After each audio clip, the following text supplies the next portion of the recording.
Hello, I'm Jodie. Welcome to Wake Up Well. It's great to share with you this morning. So I'm going to read from Acts chapter 2 verses 42 to 47. And the title of that in my Bible is The Believers Form a Community. All the believers devoted themselves to the apostles' teaching and to fellowship and to sharing in meals, including the Lord's Supper, and to prayer.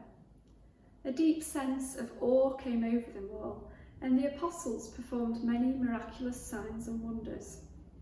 And all the believers met together in one place and shared everything they had. They sold their property and possessions and shared the money with those in need. They worshipped together at the temple each day, met in homes for the Lord's Supper, and shared their meals with great joy and generosity, all the while praising God and enjoying the goodwill of all the people.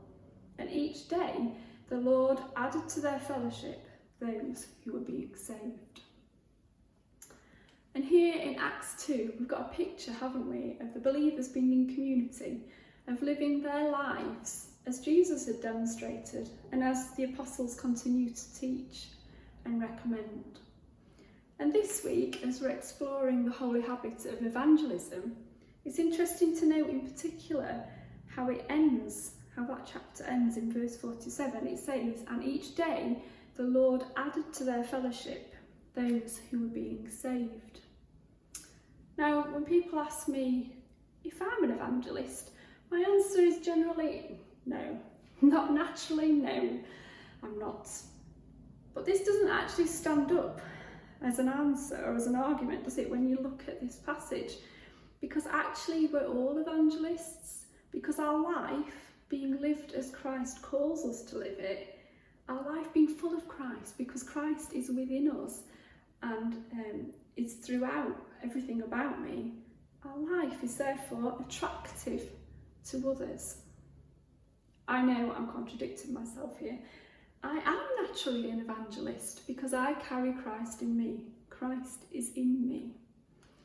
So in the Acts passage, we see that the example of this community of believers is attractive to others.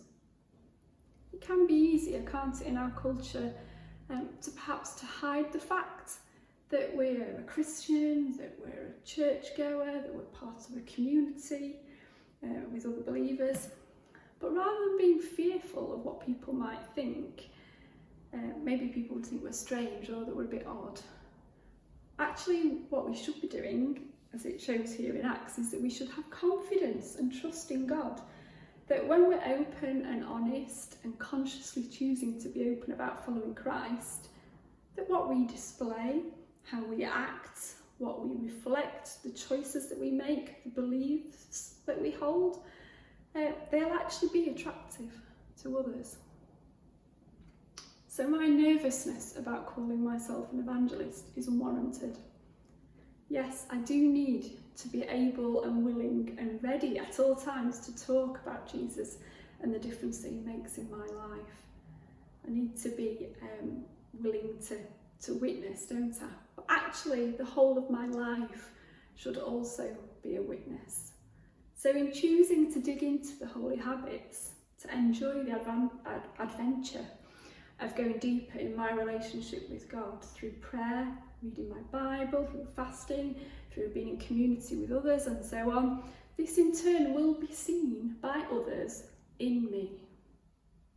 Let's expect, shall we, that as others see the fruit of our drawing closer to God and living as he desires, that people who know us will also see a difference. They'll want to know more, that it will be attractive to them, and that we'll be ready, we'll be expecting that. So I bless you this day, all of you who are all evangelists, and I ask God to remove any unhelpful labels or thoughts that prevent you from stepping into this holy habit. And I pray that your life will indeed be a witness to others. Bless you.